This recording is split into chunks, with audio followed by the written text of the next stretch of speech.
அவினாஷ் எடுக்கிறீங்க இதில் கிட்ட அம்மா ஃபோட்டோ எடுக்கணும். அம்மா ஃபோட்டோ எடுங்க. அங்கே பார்க்குறேன். அனைவரும்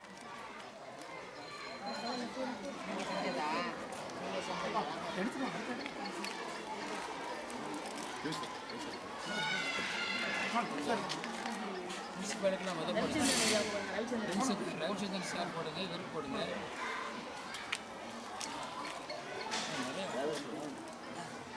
சார் வாங்க சார் வாங்க சார்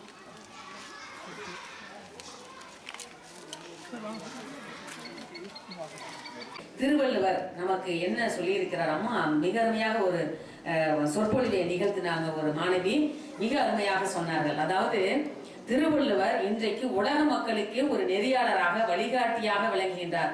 உலக பொதுமறை சாதி சமய மத மொழி இன வேறுபாடின்றி உலக பொது சட்டத்தை தந்தவர். எப்படி வாழணும், அதாவது சட்டம்ங்கிறது அது வேற, தண்டனை கொடுக்காது. இவர் நம்ம எப்படி வாழ வேண்டும் என்பதற்காக ஒரு சட்டத்தை, ஒரு நூலை பொதுமறையாக உலக மக்களுக்கு வழங்கியிருக்கிறார்.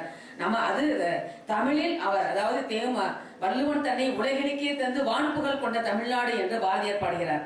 நாம கொடுத்து வைத்திருக்கிறோம். வள்ளுவர் நம்மளுடைய தமிழராக பிறந்தது, தமிழ் மொழியில் அந்த நூலை இயற்றியது நமக்கு கிடைத்த பெருமை. அதனாலதான் வள்ளுவன் பிறந்ததனால் தமிழ்நாட்டுக்கு என்ன பெருமை என்று கேட்டால், வள்ளுவனை உலகிற்கு தந்ததனால் வான்புகழ் கொண்டதாம் தமிழ்நாடு. இதை விட வேற என்ன நமக்கு சான்று வேணும்? அத்தகைய சிறப்புடைய திருக்குறளை இங்க இருக்கக்கூடிய மாணவ செல்வங்கள் நாள்தோறும், அதாவது காலையில் எழுந்தவுடன் நூலைப்படி சங்கத்தமிழ் நூலைப்படி, காலையில் படி கடுமகள் படி என்று பாவேந்தர் பாரதிதாசன் பாடுறார். அதே போல நீங்கள் காலையில் எழுந்தவுடனே கண் விழித்தவுடன் நீதி நூல்களை எப்படி படிக்கின்றீர்களோ அதே போல இங்கு உள்ள பள்ளிக்கு வருகின்ற பொழுது மாணவ செல்வங்கள் நாள்தோறும் திருக்குறளை ஓதாமல் ஒரு நாளும் இருக்க வேண்டாம் என்று சொல்லக்கூடிய அந்த பாடலுக்கு ஏற்ப நீங்கள் திருக்குறளை நாள்தோறும் வாசிக்க வேண்டும். வாசித்தால் மட்டும் போதாது, அதன்படி நடக்க வேண்டும். அதனாலதான் வள்ளுவர் என்ன சொல்றாரு கேட்டீங்கன்னா, கற்க கசடர கற்க, கற்கத கசடர கற்பவை கற்றபின் நிற்க அதற்கு கற்றுவிட்டு மார்க் வாங்கிட்டு சர்டிபிகேட் வாங்கிட்டு போறது இல்லை, அதன்படி வாழ வேண்டும். இப்ப நம்மளுடைய சுந்தரேசன் ஐயா அவர்கள் தன்னுடைய குழந்தைகளை உருவாக்கி அவரும் மிக சிறப்பாக பணிகளை செய்து இப்பொழுது மக்களுக்காக, மாணவர்களுக்காக இங்க மலையக மக்கள், அதுவும் மலையக மக்களுடைய, மலையகம் என்பது அவருக்கு எப்படி சைவம் தமிழ் 2 கண்கள் சொன்னார். ஆனால் இப்பொழுது அவருடைய உள்ளமெல்லாம் மலையக மக்களினுடைய மாணவ செல்வங்களுடைய வளர்ச்சியையும் உயர்வையும் தான் ஒரே நோக்கமாக கொண்டிருக்கிறார். அந்த வகையில் இலக்கோடு பயணிக்கிறார். உங்களுக்கு தெரியாத ஒரு செய்தி இங்க நான் பகிர்ந்து கொள்ள விரும்புகின்றேன். நேற்று சிவபூமியில் ஒருவர் சாந்தி அப்படிங்கிறவங்க சமைச்சு கொடுத்தாங்க. அவர்களுடைய குழந்தை மிக சிறப்பாக நீதி நூலை ஒப்பிச்சாங்க. கேட்டாங்க ஐயா, அவருடைய அம்மா குவைத்துல இருக்காங்களாம். ஐயா உடனே சொன்ன வார்த்தை என்ன தெரியுங்களா? அதான் எனக்கு ரொம்ப மனசு நெகிழ்ச்சியாக இருந்தது. இந்த குழந்தையுடைய 2வது 3வது படிக்கிறேன்னு நினைக்கிறேன், அந்த குழந்தையுடைய கல்வி செலவை நாம ஏற்றுக்குவோமான்னு சொல்லிட்டு அவங்க பாட்டின்னு நினைக்கிறாங்க இருக்கிறாங்க. அங்க அம்மா வெளிநாட்டுல இருக்காங்க.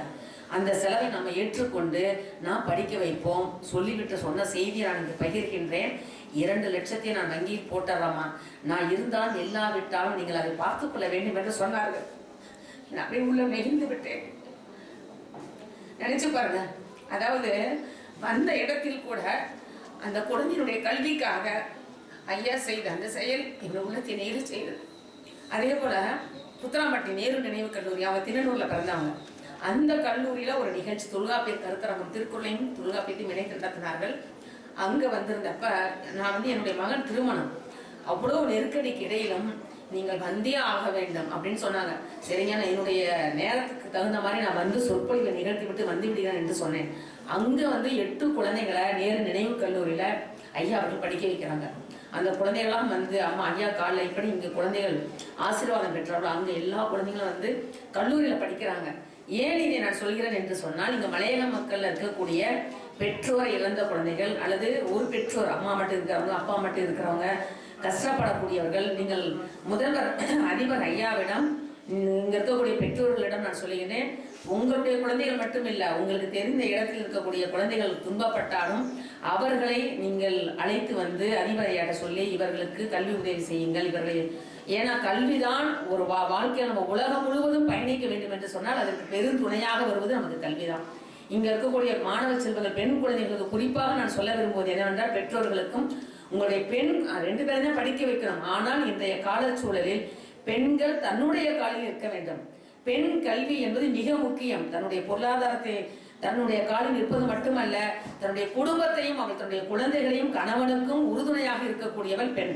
அதனாலதான் பாவேந்தர் பாரதிதாசன் சொல்றாரு, உங்களுக்கு ஆசிரியர் பெருமக்களுக்கு தெரியும், பெண்களுக்கு கல்வி வேண்டும் குடித்தனம் பேணுதற்கே, பெண்களுக்கு கல்வி வேண்டும் மக்களை பேணுதற்கே, பெண்களுக்கு கல்வி வேண்டும் உலகினை பேணுதற்கே, கல்வி இல்லாத பெண்கள் களநிலம் அந்நிலத்தில் புல் விளைந்திடலாம் நல்ல புதல்வர்கள் விளைவதில்லை என்று சொன்னார். ஏனென்றால் வள்ளுவர் சொல்றாரு பாருங்க, 2 அதாவது அருமையான சொற்றொடர் வள்ளுவர் சொல்றாரு. அதாவது வாழ்க்கை துணைன்னு சொல்லுவோம் இல்லையா, ஹஸ்பண்ட் மை ஒய்ஃப்னு சொல்றாங்க. ஆனால் வள்ளுவர் சொல்லுகின்ற சொல்லாட்சி என்னவென்றால் வாழ்க்கை துணை நலம். ஏன் நலம்னு சொல்றாங்க சரிங்களா? நலம் செய்பவர் தான் மனைவி, அதுபோல நலம் செய்பவர் தான் கணவர். அப்படி அந்த வார்த்தைய, அதனாலதான் அன்பும் அறனும் உடைத்தாயும் இல்வாழ்க்கை பண்பும் பயனும் அது. அன்பு இல்லாமல் அறம் இல்லாமல் வாழுகின்ற வாழ்க்கை அது தூய இனிய இல்லறம் ஆகாது அப்படிங்கிறத வள்ளுவர் சொல்றாரு. சரி, வாழ்க்கை நல்லா அமைஞ்சிருச்சு, அதுக்கப்புறம் குழந்தைங்க பிறக்கிறாங்க. அந்த குழந்தை எப்படி இருக்கணும்னு சொல்றாரு தெரியுங்களா? வெறும் குழந்தைய பெத்து போறது இல்லை. வாழ்க்கையில நமக்கு கல்யாணம் ஆகி திருமணமாகி குழந்தை வருது. அந்த குழந்தை இந்த உலகத்திற்கு ஒரு ஞான குழந்தையாக நற்குழந்தையாக இருக்க வேண்டும் என்பதை வள்ளுவர் சொல்றாரு. மங்களம் என்ப மனைமாட்சி. மங்களம் உண்டாகட்டும் சொல்லுவோம் இல்லைங்களா? மங்களம் உண்டாகட்டும். மங்களம் சொன்னா நல்ல குடும்ப வாழ்க்கை. மங்களம் என்ப மனைமாட்சி. மற்ற அதன் நன்கலம், அதனுடைய அடுத்த வெளிப்பாடு என்னவென்றால் வெறும் மக்கட்பேருன்னு சொல்லல, நன்மக்கள் பேருன்னு சொல்றாரு. அதனாலதான் திரைப்பட பாடல் நல்ல நல்ல பிள்ளைகளை நம்பி இந்த நாடே இருக்குது தம்பின்னு பாடுறாரு. ஏன் தெரியும்? எந்த நேரத்துல அந்த அம்மா இந்த ஆளை பெத்தாரோ அப்படின்னு நம்ம நினைக்கிறோம் இல்லையா? அமெரிக்க அதிபர்னால இன்னைக்கு உலகமே அமைதியிலிருந்து பெட்ரோல் டீசல் விலை உயர்ந்து, காய்கறி விலை உயர்ந்து, மக்கள் எல்லாம் பதைக்கிறாங்க. பெரிய கோடீஸ்வரா இருந்தவன் தன்னுடைய புள்ள குட்டி இழுத்துட்டு ஓடலாம் நீங்க பாக்குறீங்க. குற்றுயிரும் குறையுமாக. ஏன்னா நமக்கு இதெல்லாம் இளைஞர்கள் நடந்ததை நம்ம கண்ணால பார்த்தவங்க. அப்ப இப்படி நடக்கின்ற பொழுது உலகத்திற்கே அமைதியை மனிதநேயத்தை காட்டிய நாடு எதுவென்றால் இந்தியா. ஏன்னா பாரதி சொல்றாரு, எல்லோரும் அமர நிலையை எய்தும் நன்முறையை இந்தியா உலகிற்கழிக்கும். ஆம் இந்தியா உலகிற்கழிக்கும் என்று பாடினார். பாவேந்தர் சொல்றார், எல்லோருக்கும் எல்லாம் இருப்பதான இடம் நோக்கி நகர்கின்றது வையம் என்றார். எல்லோருக்கும் சோறு கிடைக்க வேண்டும், எல்லோரும் வயிற்றுக்கு சோறிட வேண்டும் இங்கு வாழும் மனிதருக்கு எல்லாங்கிறார். ஏன்னா உலக ஓரறிவிலிருந்து அனைத்து உயிர்களுக்கும் பொதுவானது எதுவென்றால் பசிதான். வேற ஏதாவது இருக்குதான்னு கேளுங்க. பொதுவா எல்லாருக்கும் அந்த நேரம் ஆனா என்ன செய்யுது? வண்டிக்கு பெட்ரோல் டீசல் போட்டாதான் வண்டி ஓடும். அது மாதிரி இந்த உடம்பாகிய உயிருக்கு பெட்ரோல் போடுறது உணவு அவசியம். அதனாலதான் சொல்றாரு, பகுத்துண்டு பள்ளியில் ஓம்புதல். பகுத்துண்டு பள்ளியில் நம்ம மட்டும் உட்காந்து சாப்பிடுறது இல்ல, பக்கத்துல பசிக்கிறவனுக்கு நம்ம கிட்ட 2 ரொட்டி இருந்தா 1 ரொட்டி நீ சாப்பிடுப்பான். பகுத்துண்டு கொடுக்க வேண்டும். பகுத்துண்டு பள்ளியில் ஓம்புதல். பள்ளியனா என்னது? மரம் செடி கொடிகள், நாய் ஆடு மாடு கோழி எல்லாவற்றையும் நாம் நேசிக்க வேண்டும். பள்ளியில் ஓம்புதல் தான் நூலோடு தொகுத்தவற்றுள் எல்லாம் தலைங்கிறார். அடுத்து நமக்கு கல்வி, நல்ல கல்வி பெற வேண்டும், நல்ல கேள்விகள் கேட்க வேண்டும், அறிவுடையவராக. அதனால அறிவுடைமைன்னு சொல்றாரு. அறிவு பற்றி சொல்லுகின்ற போது அடுத்து உண்மையாக இருக்கணும், வாய்மையாக வாழணும். நம்ம வாழ்கின்ற வாழ்க்கை பொய்யுடைய ஒரு வாழ்க்கையாக வாழக்கூடாது. அதனாலதான் சொல்றாரு, நம்ம வள்ளுவர் சொல்லுகின்ற பொழுது அறிவு அற்றம் காக்கும் கருவிங்கிறார்.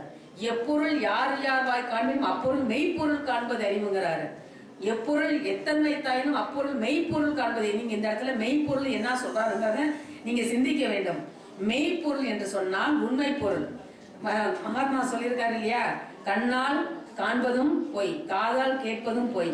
அப்ப கண்ணு முடிக்கிறார், வாயை பத்தியா காதை பத்தியார். அப்ப என்னது? ஒரு நிகழ்ச்சியை பார்த்துட்டு ஐயா படிச்சா இதெல்லாம் பொய்யுமா, இதெல்லாம் தவறா சித்தரிக்கிறாங்க ஏஐ தொழில்நுட்பத்தினர். நம்மளை இந்த உலகம் பயமுறுத்தி கொண்டிருக்கிறது.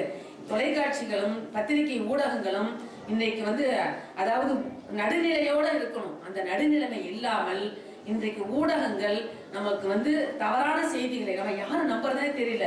யார் நல்லவங்க யார் கெட்டவங்கன்னு தெரியல. அதனாலதான் சொல்றாரு வள்ளுவர் சொல்லுகின்ற பொழுது, எல்லா விளக்கும் விளக்கல்ல, சான்றோருக்கு பொய்யா விளக்கே விளக்குங்கிறார். சான்றோர் ஆன்று அவிந்து அடங்கிய கொள்கை சான்றோர் எப்படி இருப்பாங்க என்று சொன்னால், மனத்துக்கண் மாசு இளநாதல்.